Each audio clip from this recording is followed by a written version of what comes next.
the weather forecast with Coloca and its multipurpose banquet hall, Il Palazzo. Bonsoir, and always a pleasure to have you again on the weather forecast. We would have a calm weather condition across the nation tonight with a possibility of isolated rains on the southern weather around Olamze, with the coldest temperatures expected in the Adamawa and western regions. We'll have as low as 10 degrees in the Adamawa region, 11 in the northwest and 12 degrees in the north region, with the southwest and littoral regions having the lowest temperature at 18 degrees in the center at 20 and 21 degrees expected as a least temperature in the south region. And in the east region tonight, we have a 0% chance of precipitation, and by morning, Betua would have the least temperature at 19 degrees. We go over to the west region, where tonight we have no chance of precipitation in the region, and the same experience by morning, with Banjul having the least temperature at 15 degrees. And lastly, in the far north region tonight, we have a 0% chance of rainfall, and by morning, the same experience is expected, with Mokolo having the least temperature. Why not make our time to go have fun at the Waza National Park in the far north? Thank you for watching, and you have a good night.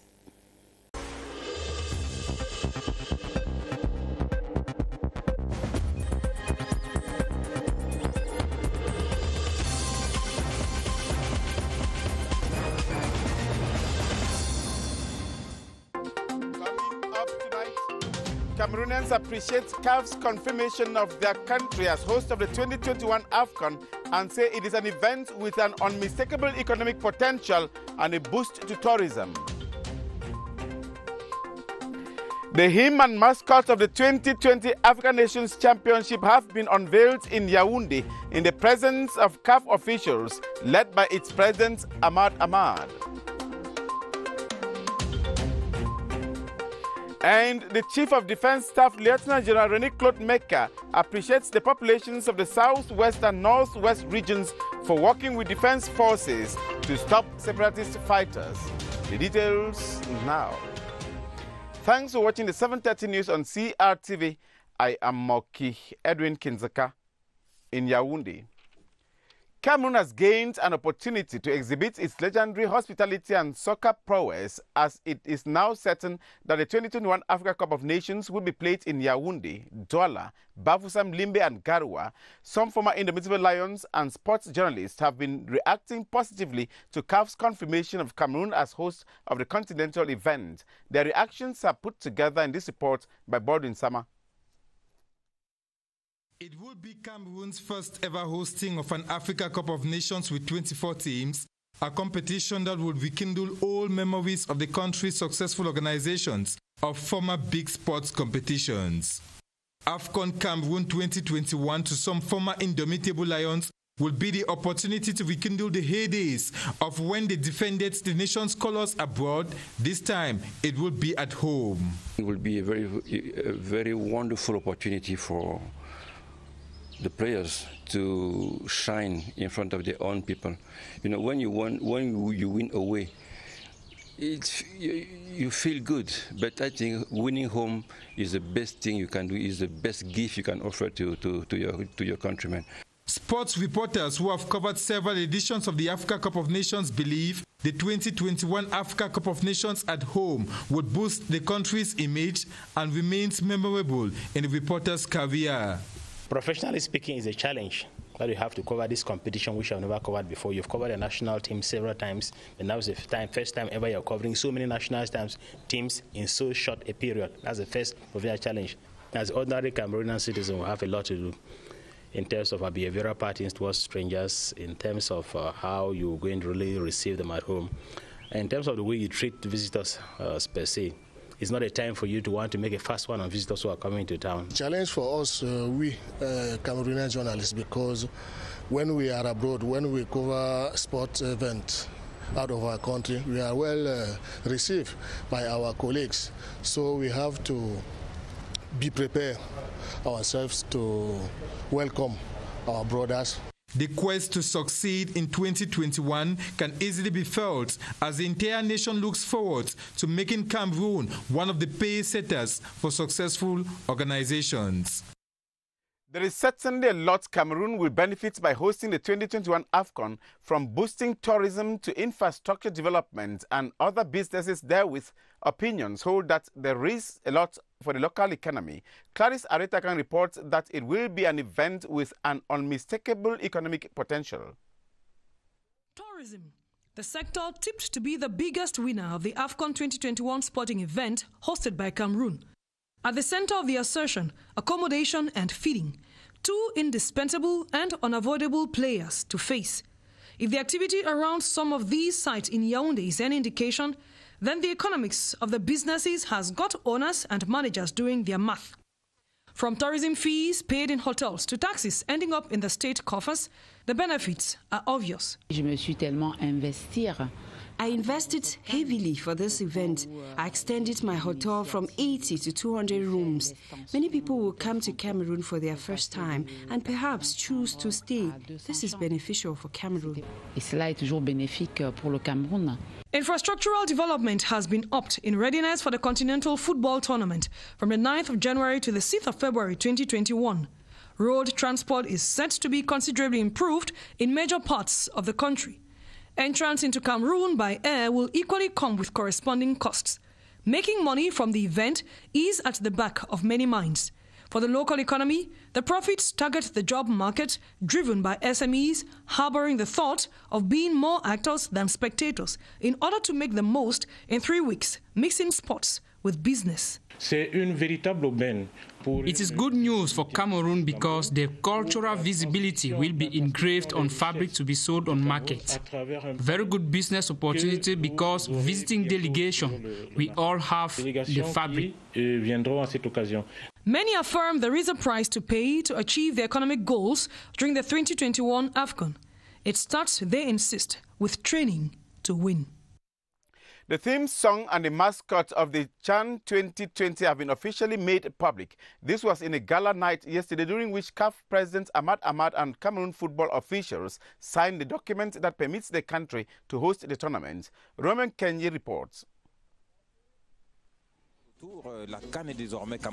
And now the dust has settled over Cameroon's fate of hosting the 2020 CHAN in April and the 2021 African Cup of Nations. This follows a framework agreement between Cameroon's Minister of Sport and Physical Education, FECAFOOT's president and CAF's president in a gala. The beautiful illuminated night at the Yaoundé Hilton was a moment to confirm the theme song of the CHAN, We Are All Champions, composed by Cameroonian artist IMS.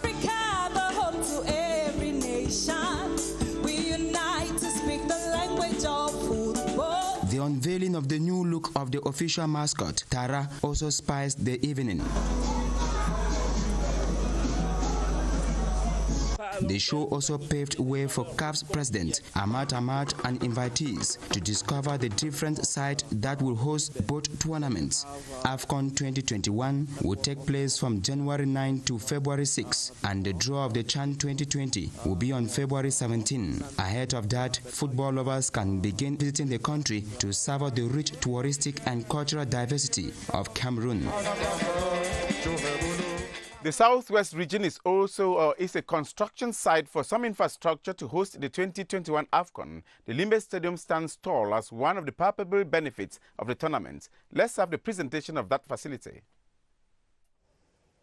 Following its successful hosting of the 2016 Female African Nations Cup, the Limbe Omnisport Stadium is poised to live up to its future challenges as the African Nations Championship, the CHAN, approaches. The Limbe Omnisport Stadium has all the other items that are necessary to enable us organize a match. In the administrative block, we have 4 dressing rooms that are already equipped with the benches, refrigerators, air conditioning, massage tables, toilets, wash hand basin as recommended by CAF. We have VIP number 1, VIP number 2, and the Presidential Lodge. That is the area that we'll use for refreshment of the authorities during this particular competition. On our last visit to the stadium, a CAF media supervisory team was on site to evaluate the media installations of the stadium. Off camera, they are relatively satisfied with the different arrangements made in the stadium for media men and women. Meanwhile, management of the stadium pursues arrangements to finalize preparations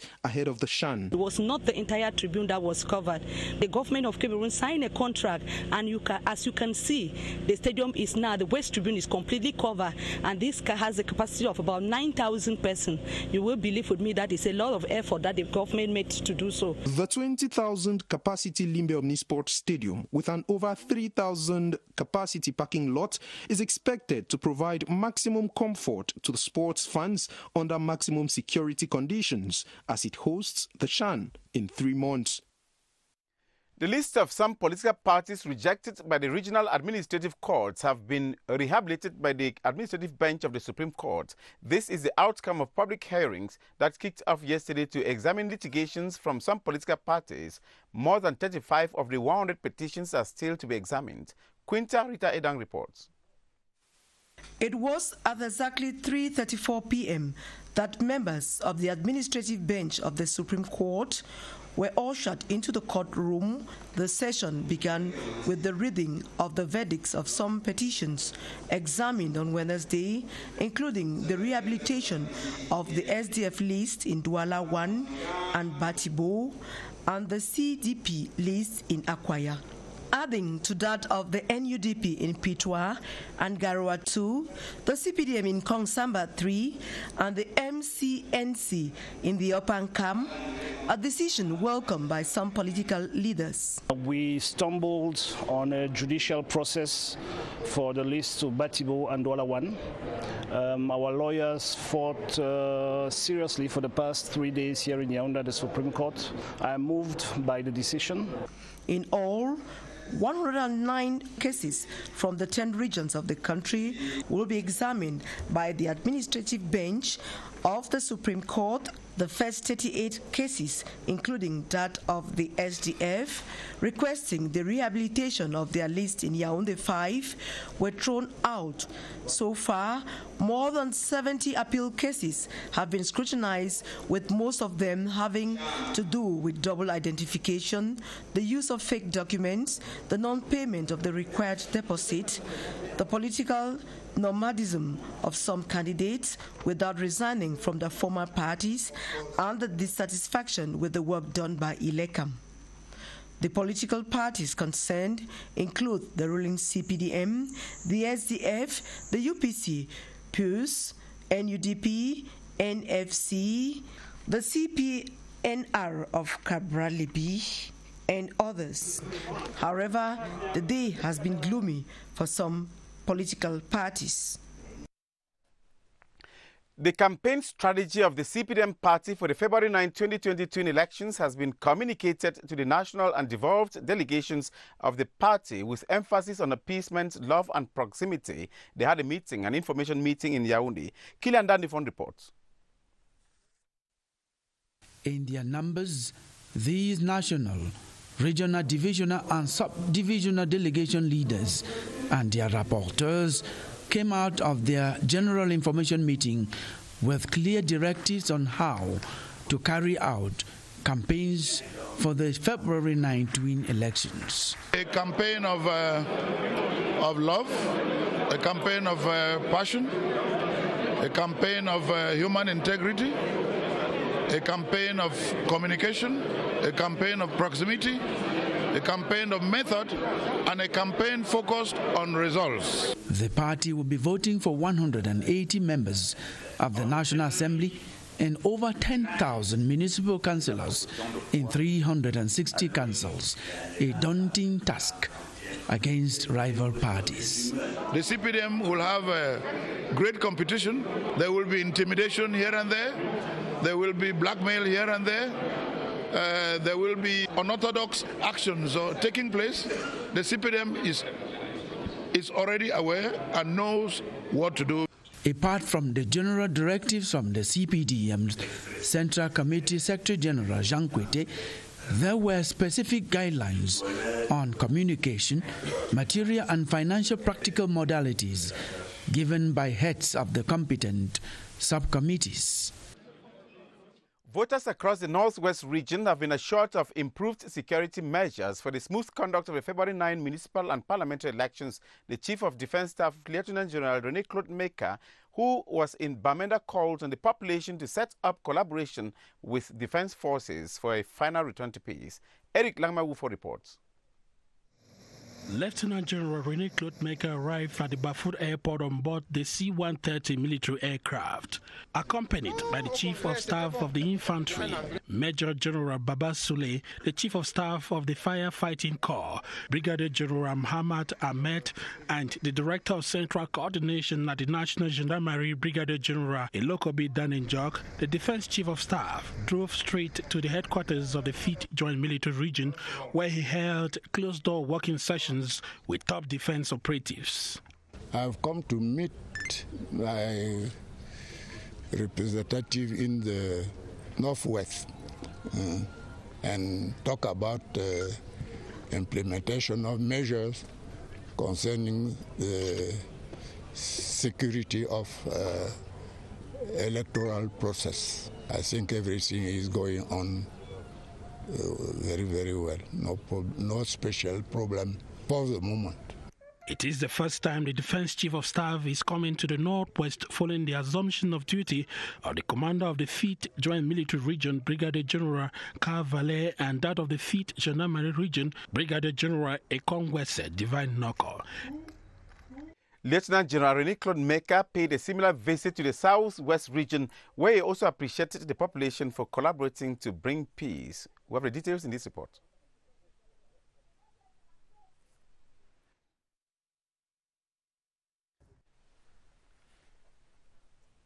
René Claude Mecca, accompanied by top military officials, are going back satisfied after a working session with his collaborators on the field in the Southwest region. They reassured him that all the measures are being implemented on the field to beef up security according to the head of state's decision, especially as the February 9th legislative and municipal elections are forthcoming.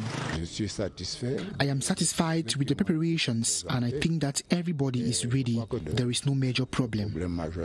After holding talks with his collaborators, General René Claude Mecca expressed his satisfaction with the morals of the troops on the ground. All I can say is that the morale is so far good.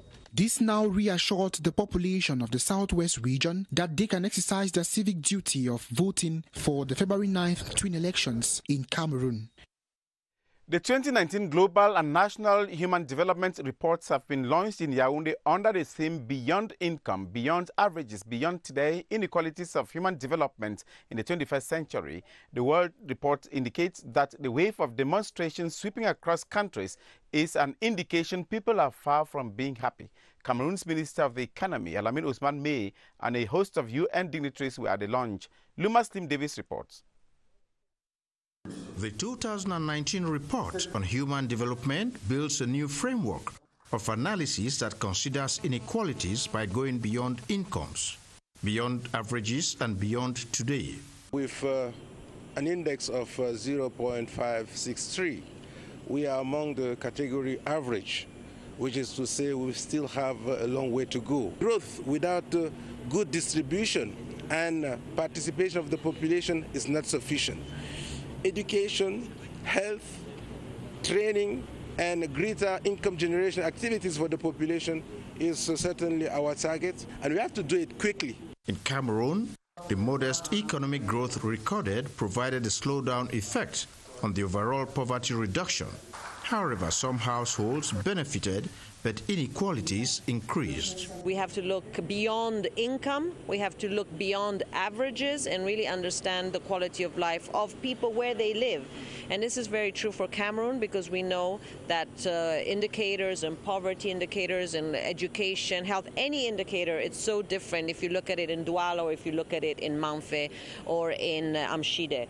Specific characteristics such as predominant poverty in rural areas, low productivity in the agricultural sector, and low transformation of the structural economy affected growth. On our running series on the container terminal of the Douala-Bonneberry seaport, we focus on the yard of the terminal, which containers imported are either offloaded or piled for exports. Officials say only about 60% of the space has been used so far, thus there is no congestion. Alphonse Abonga has the rest of that story. The planning department is considered as the back office of the container terminal, where every operation is conceived and executed just with a click. The staff is already abreast with the new software Navis, a worldwide terminal operating system with 3 major components. We have Navis TOS, which is used for managing operations, managing the yard, managing vessels, managing equipment, handling containers. We have another component which is used for database. The option of this operating system was not accidental. You can use this TOS for managing at once many different information. It can even alert the user of having, focus on equipment handling, and also having control of all the aspects of the terminal. As complex as it is, these Cameroonians took barely days to adapt to the new software. Even the supplier of these softwares say that Cameroonians are very, very, very special. They never see in any terminal people that change from one system to another system in 1 week. Compared to the former system known as Oscar, Navis has increased the number of containers which used to be managed manually from 400 to 4,000 per day. Cameroon-owned industries must be competitive on the world's market. Such is the focus of the exchange between officials from central, external and affiliated bodies to the Ministry of Mines, Industries and Technological Development. Chairing the annual conference, Minister Gabriel Dododoke reiterated the need for operators in this sector to upgrade their infrastructure. We have details with Beatrice Ngom. Importing less, producing more of good quality and in quantity. This is the challenge Cameroonian industries will have to live up to if they must become competitive on the world market. Developing the mining, industries and technological sectors, Minister Gabriel Dodondoke has told officials of his ministry is key in the drive to Cameroon's economic growth. The country will equally enjoy the benefits that come with belonging to the free trade area. Our industries have to be ready. And to be ready, we have to train them. The competitivity of our products will depend on the quality and the respect of norms.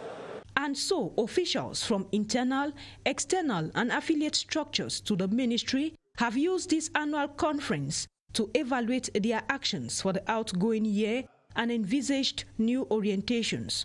Proposals made should help improve the performance of Cameroonian industries. Meanwhile, mining exploiters have been cautioned against excesses in the sector, with Minister Gabriel Dodondoke promising repressive measures against those who are not in compliance with standards. Staff of Central and External Services of the Ministry of Basic Education are meeting in Yaoundé to evaluate the 2019-2020 school year. Among the issues under scrutiny is the modernization of basic education with the use of ICTs in nursery and primary schools.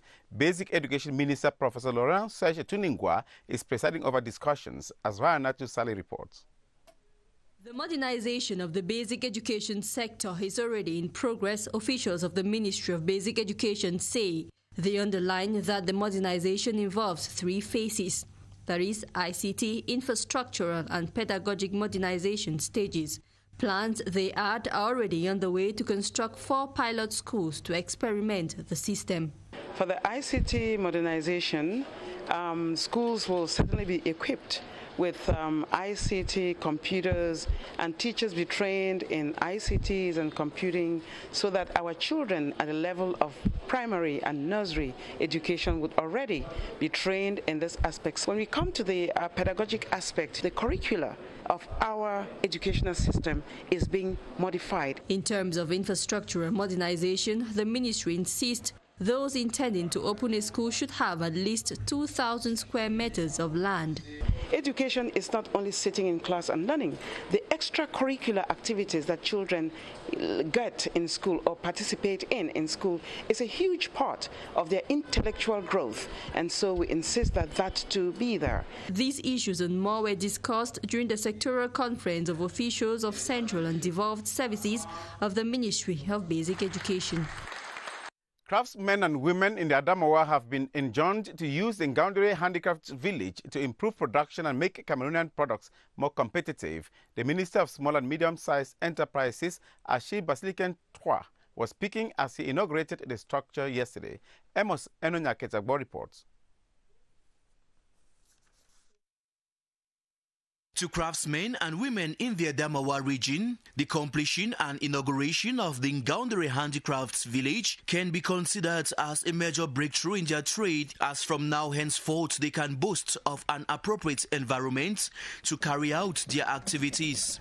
Reasons why their spokesperson at the inaugural ceremony, Falimatu Ajia, expressed gratitude to the head of state, Paul Biya, for providing them a convenient working environment that will go a long way to help in the production, exposition and trade of their products. She added that if the government provides craftsmen and women with subventions as well as capacity building seminars, the sky would be their limit. Before putting the Ngaoundéré Handicrafts Village into use, the Minister of Small and Medium-Sized Enterprises, Social Economy and Handicrafts, Achille Basiliken, outlined government's resolute decision to accompany craftsmen and women ply their trade. The stakeholders should make this infrastructure their property. Craftsmen should come here, get their shops, and ensure that the products of their creativity is also meeting the requirements of the consumers. So I believe that the management committee should organize from time to time exhibitions and competitions between craftsmen here. Minister Achille Basiliken presented to the public the management committee of the structure before proceeding to put the structure into use by significantly cutting the inauguration ribbon and visiting the two-story structure comprised of offices, workstations and showrooms. The Bilingualism and Multiculturalism Promotion Commission will extend her services with some permanent regional bureaus. The chairman of the commission, Peter Mafani Musonge, outlined this during New Year wishes today in the nation's capital. Charles Ibune was there. The cardinal missions of the 3-year-old Commission for the Promotion of Bilingualism and Multiculturalism this year will be to market the law on the promotion of official languages. We are going to undertake a campaign of sensitizing Cameroonians on the merits of that law.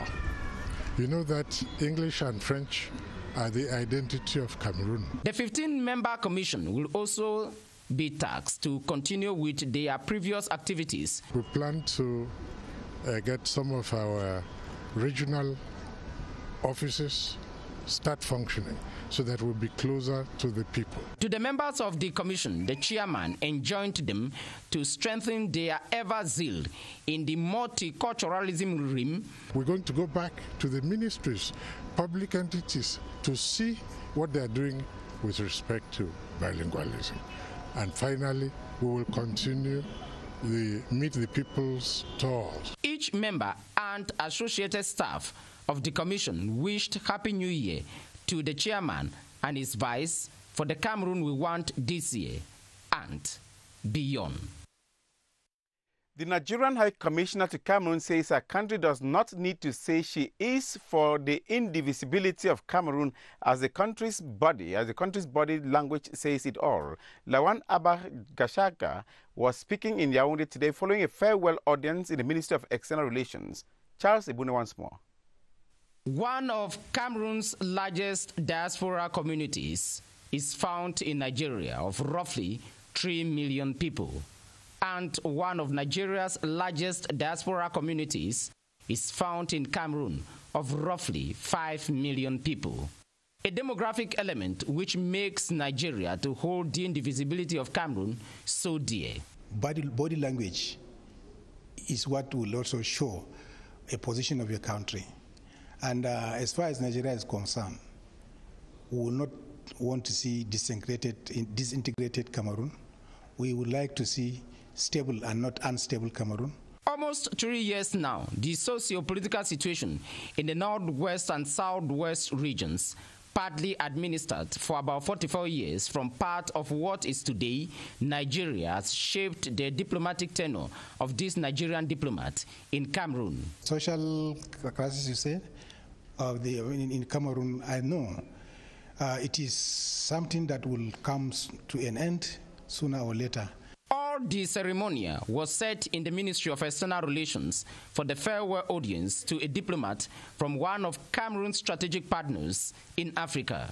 Peace in Cameroon is good as peace in Nigeria because of our historical ties, our long stretch of border. And with that, the cables between Yaoundé and Abuja will always remain connected. Over 200 homes have been provided electrical energy in Nituku locality of the Mbam and Inubu division. This is in line with a state project to electrify 1,000 homes in the country. Bao Ngo Francis was there. For local populations to have access to electrical energy is an important prerequisite to development. It is in that line that the state of Cameroon launched a project to light up 1,000 localities in the country. The population of Nintuku in the Mbam and Inubu division of the Central region are all smiles as the first stage of this project, championed by the Ministry of Water and Energy, targeting 350 localities, has touched them. This installed electrical solar plant shall supply power to some 206 homes. During the ceremony to reveal this important donation, Lin Nanga, first deputy mayor of Nituku, thanked the state for this gesture that shall change the lives of the population for the better. For the locality had serious issues relating to the availability of energy. On his part, the Secretary General at the Ministry of Water and Energy, Adolphe Njuke Tome, assured the population that the move was in line with the major vision of the head of state to power and electrify all localities in Cameroon and gear up towards the country's emergence by 2035. With energy now in their command, Nituku inhabitants can equally ameliorate their financial backings with the many commercial opportunities that come with it. Staff of the sanitation company Zakam in Limbe Southwest region have been urged to diligently carry out the activities and make sure Limbe remains the cleanest city in Cameroon. Officials of the company were speaking while rewarding best workers for 2019. Hombo Sosi Monjoa reports from Limbe. It was a special day for these men and women who worked tirelessly under the hygiene and sanitation company, Hisakam, to maintain a clean and healthy environment for inhabitants of Limbe. Their assiduity and hard work have paid off once again with the recognition of the best workers for the year 2019. The first three received cash prizes of 500, 300 and 200,000 francs. It came as a surprise. I'm very happy. It has never happened to me before. And this is my happiest day. This has been a push of encouragement. Yes, I believe I will redouble my effort. Many little girls are here, but I'm very, very happy that for this age, I still succeed to have the award of best worker. As a branch serving hundreds of households on a weekly basis, challenges are apparent, especially with the massive population growth and urbanization. We had the lacking of Limbe citizens to collaborate. We had ghost town who did not make us to work properly and respect our schedule. In spite of the difficulties, Hisakam has not relented in its efforts to keep the city of Limbe free of garbage. We would like to achieve our goal to make the city to stay the best city in Cameroon in terms of cleanliness. Secondly, we would like the state to help us in this task, that is paying our bill on time, to help us do our work in the normal condition. Hisakam workers have therefore been challenged to display more commitment and passion in performing their duties so as to protect the environment and the health of the population. And that ends the 7:30 news on CRTV. Join Aden Mbala at 8:30 for the news in the French language. And tomorrow, you shall be in the company of Uncle Lady Gladys Tata. I am Moki Edwin Kinzika in Yaoundé. Thank you for watching.